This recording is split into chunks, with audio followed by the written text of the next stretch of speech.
Your dryer takes forever to dry clothes. 2 cycles instead of 1. 3 hours for a load of towels. Most people think the dryer is broken. 90% of the time, it's the vent. Here's what's happening.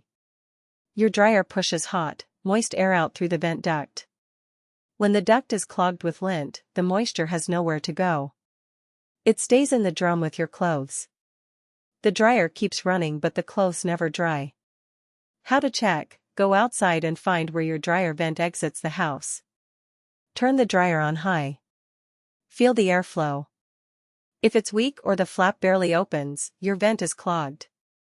Signs it's a vent problem: clothes take more than 1 cycle. The dryer gets extremely hot to the touch.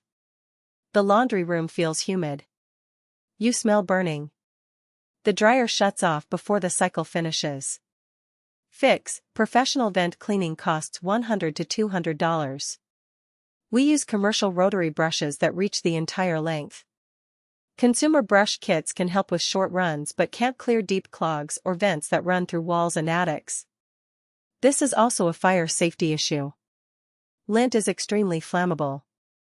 Thousands of house fires start from clogged dryer vents every year. How often? Minimum once a year. Every 6 months if you have pets, a large family, or long vent runs. Dryer vent cleaning in Port St. Lucie, Stewart, Fort Pierce, Jensen Beach, Palm City, Hobe Sound. Call Treasure Coast Appliance Repair at 772-353-5791.